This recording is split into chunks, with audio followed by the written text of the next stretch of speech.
It is Tuesday, October 26, 2021, and this is the Buckeye Report on Buckeyes Now on Sports Illustrated. I'm Brendan Gulick from the Woody Hayes Athletic Center in Columbus. The latest updates from the Ohio State football team as the Buckeyes prepare for what very well might be their biggest game to date, even considering what they had in week 2 against those Oregon Ducks. This game against Penn State is incredibly meaningful, and as you'll hear with some notes from some of the guys that spoke to the media today, the Buckeyes are not taking Penn State any more lightly because of their results the last couple of weeks. A couple of housekeeping notes right off the top, though, some things we were asked to share with you. It is a Scarlet Stadium weekend in Columbus. The Buckeyes want to have a Scarlet out, and they're expecting 102,000 plus. Perhaps a sellout here this weekend. There are few tickets remaining, and most of those tickets are single tickets. But if you're interested in watching the Buckeyes and Penn State 7:30 on Saturday night, there are some tickets remaining at Ohio Stadium, and you can find those where you like to find your tickets. The Buckeyes are looking forward to recognizing and having a quick on-campus salute for Keith Byers, who was the 26th Buckeye inducted into the College Football Hall of Fame. That Hall of Fame induction is still a couple months away, but a chance for the Buckeyes to have sort of an on-campus salute and have some fun recognizing Keith Byers and all that he accomplished here wearing the scarlet and gray. So he'll be on campus here this weekend. All right, some notes from Ryan Day and from a couple of the coaches, I should say a couple of the players that visited with us. We heard from Nick PetitFrere, Tyreek Smith, Haskell Garrett, and Jeremy Ruckert, along with the Ohio State head coach. We'll start with Ryan Day. Day was extremely complimentary of Penn State and made it very clear that despite the fact that Penn State has lost each of their last 2 games, they are very focused on finding a way to beat Penn State this weekend. They're leaning on the recent history in this series, how close games have been recently. 3 of the last 5 have been decided by a field goal or less, a couple of 1-point wins for the Buckeyes there. And obviously, Ohio State's played well in this series, having won 8 of the last 9. But Penn State's defense is very good. They've got a lot of experience, especially in the back end now, and perhaps one of the better linebackers in Porter in the Big Ten. So you better believe the Buckeyes know that they certainly have their backs against the wall after having lost in week 2, but they know that if they take care of business, there's an extremely good chance they're going to find themselves playing on New Year's Eve in a college football playoff semifinal. They got to take it one at a time, and that certainly starts this week with Penn State. Ryan Day did give us one really disappointing update. He wouldn't elaborate on it, but he did say that Marcus Crowley is going to be out for, quote, quite some time. The injury to Marcus Crowley happened during the bye week, and he didn't want to elaborate on it, but it certainly sounded like Crowley's got a pretty long road ahead of him to recover and get back to full health. So all the best to Marcus as he tries to rehab and hopefully gets back on the field next year. Ryan Day did say that the team hopes to have Master Teague back this week. That's the expectation. So the running back room, which was a little banged up last week, gets a little bit healthier with Master Teague expected to return. Jeremy Ruckert's he's such an interesting character because you can't help but appreciate and recognize the seriousness with which he approaches his craft. But I think as he has matured more and more these last couple years, it's pretty obvious why he is, a leader on this team. He's a lunch pail guy, like they like to say. He's a really blue collar player, and he does a lot of things that don't show up on a stat sheet. But he gave us a fairly introspective answer today that I thought was pretty interesting. And he basically said, he's trying really hard to make sure that he makes every moment count because, he knows he's probably nearing the end of his career here at Ohio State. He's only got a couple of home games left. And in tough moments, he finds himself really digging down and remembering the defining moments in the program that happen well into the offseason.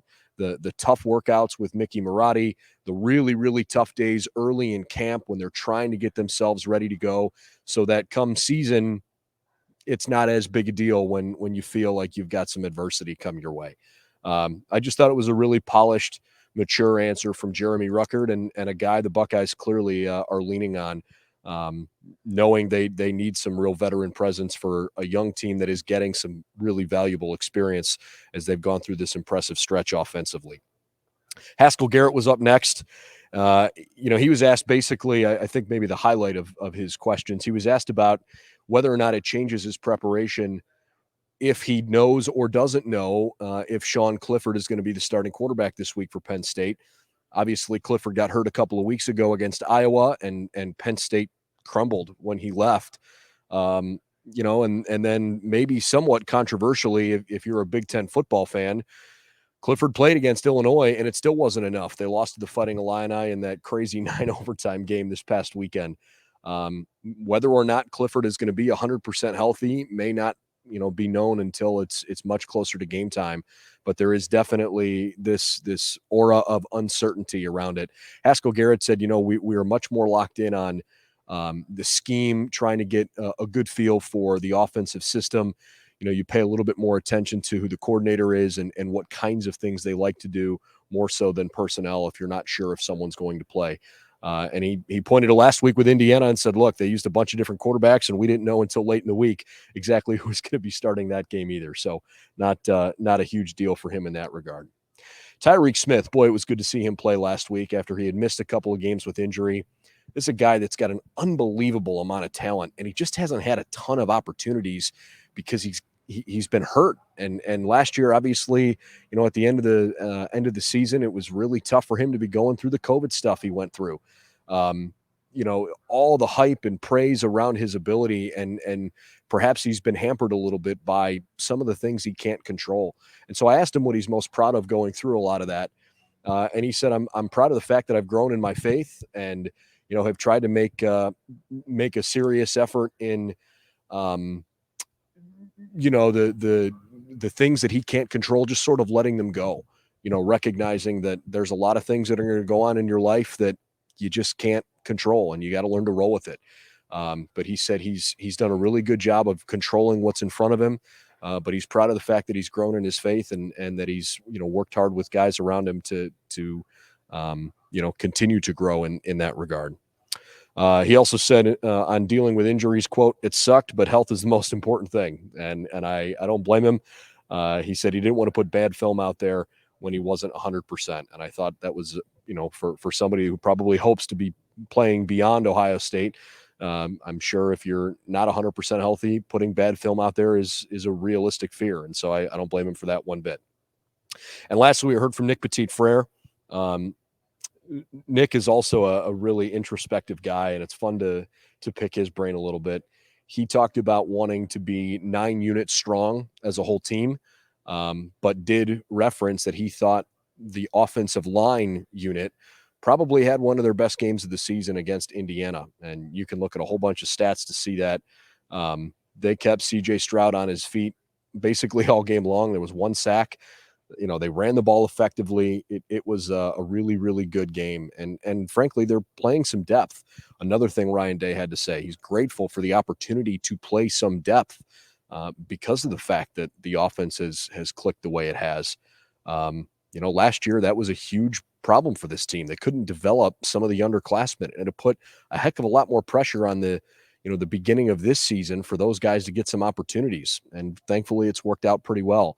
I think it's been easy right now to look at the Ohio State offense and think that they're achieving at this astronomically high level. And in many ways they are. But the fact that they have done that has allowed the bottom half of the roster to get some valuable playing time. I've said this a few times, it's really hard to get to the top of the mountain. It's even harder to stay there. And you're, at a school like Ohio State, you're expected to develop your underclassmen and not skip a beat. And that's probably Ryan Day's biggest challenge. It's not necessarily identifying high-end talent. The Buckeyes are able to do that.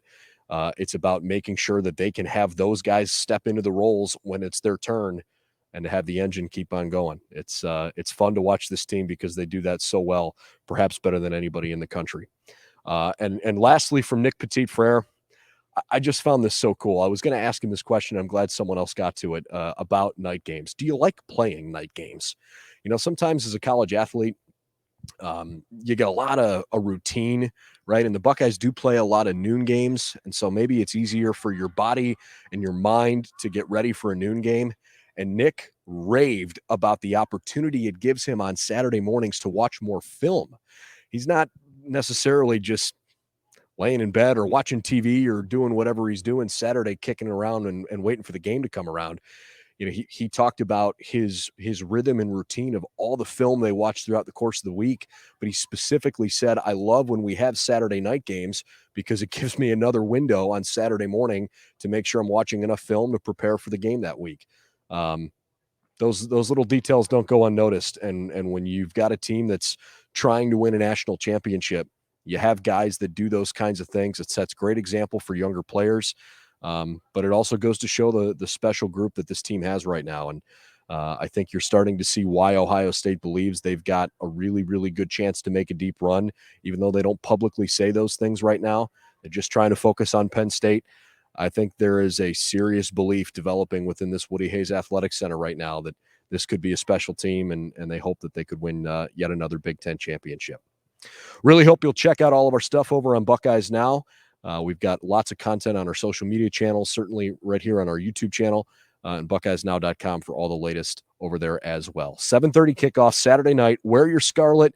Get there early. Expecting more than 102,000. If you can't get there, the game's on ABC with the great Chris Fowler, Kirk Herbstreit, and Holly Rowe on national radio this weekend on Westwood One as well. Mike Watson, Derek Rackley, or of course on the local radio side in the Ohio State Sports Network, Paul Keels, Jim Lachey, Matt Andrews, and Skip Mossick. Lots of ways to follow along with the Buckeyes. We'll see you back here real soon at the Woody Hayes Athletic Center. And again, hope to see you on BuckeyesNow.com. This is the Buckeye Report for Tuesday, October 26th. Ohio State and Penn State coming up this weekend.